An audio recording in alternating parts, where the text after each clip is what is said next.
More of an update on developments in the East African region with our sister program, The Globe, later on. But back here at home, looking at all things education, teachers' unions welcoming the South African Council for Educators, a statutory body responsible for regulating the teaching profession.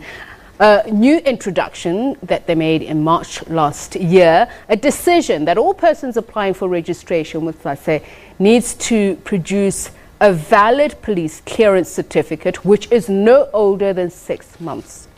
For more on this, we on the line to our Pretoria studios, Themba Ndhlovu, who's a spokesperson of the South African Council of Educators, is there. Very good evening to you, Mr. Ndhlovu, and thank you so much for taking the time to speak to us today. No, thanks, and thanks for having us this evening. Let's start with a picture of how many teachers are accused of sexual assault of learners today, at this point in time. I think I would refer you and the viewers to the statistics of the previous financial year.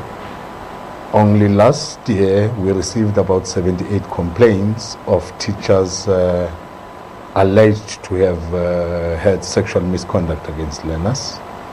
And it is a concern to council that one sexual misconduct case is one too many. And receiving about 78 of such cases, it's quite an alarming. Is that countrywide? That we're dealing with. That figure, is it a national figure? That's the number that we got from the entire country, actually.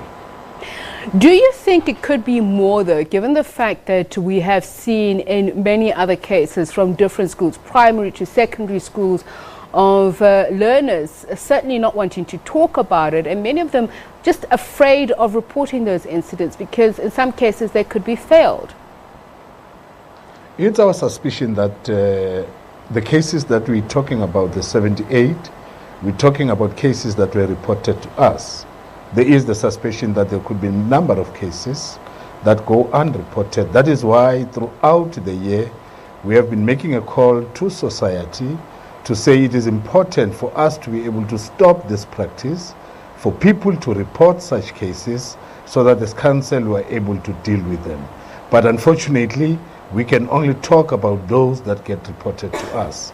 I must also indicate that if you look at the number 78, compared to the number of teachers that we have in the country, some people may end up, it's not quite a substantial number. But our concern is that one is one too many. We need to stop this kind of tide. We know that there have been terrible cases brought to the fore, especially in the media. But of the 78 that's been reported to you, what has been the worst? I can't hear you. What has been the worst case brought to your attention of these 78? Though I wouldn't want to talk about the merits of the cases or particular cases, but we have received quite horrible cases where teachers would have sexual relations with a number of learners. We have received cases of alleged rape by learners against teachers. Those have been very horrible kind of cases that we have been dealing with as council. Okay, so let's talk about this new measure. What are you asking for? Is this above and beyond the question whether or not you do have a criminal record?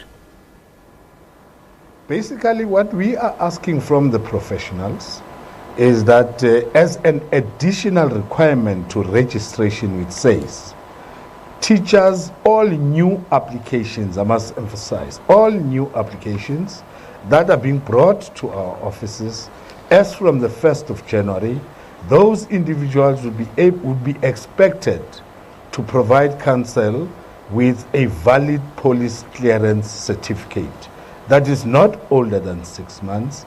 And we believe through that valid police clearance certificate, it would assist council in determining whether an individual is fit and proper to be admitted into the profession or not. So this includes qualified teachers and those still at university who may perhaps still be doing their practicals as well? We are talking about all new applications that have been brought to SACE.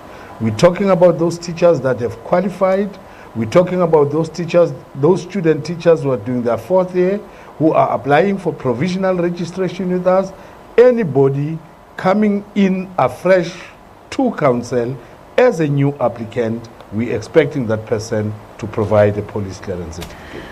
How will this be coordinated? I'm looking at the agencies that you may be looking to collaborate with, because we know in some cases some of these people do fall through the cracks. We've seen that there is a rise in fraudulent documents for whatever purpose, whether people are applying for jobs or even if it is to hide past criminal records or any other records that may disadvantage them. So how will you coordinate this, and with which agencies? We are certain, and we have put systems in place as council, that whenever we receive this police clearance certificate, we immediately verify it with the South African Police Services to check whether it's authentic or not. And you should note that on that police clearance certificate, there is a unique number which assists us as council to verify with the SAPS. And therefore, there is no chance that people would bring fraudulent police clearance certificates, because each and every one that is brought to our offices, before we even proceed with registering the educator, we verify that clearance with the police. So I've seen that teachers' unions have reacted positively to this, but the question is it enough to combat rape and assault cases in schools? I don't think there's anything that we could bravely say it's enough to combat any kind of misconduct. But this is quite an effort, and we appreciate that teacher unions have supported our move. Stakeholders throughout are supporting this move. It is but one way that as council we're saying, let us all try all possible to ensure that we protect the integrity of the teaching profession, and we ensure that people that get registered with council, by assuring society that everybody registered with us is actually fit and proper to become an educator. That's how we end it. Thank you very much for your time. Themba Ndhlovu is a spokesperson of the South African Council of Educators. We'll be back right after the break.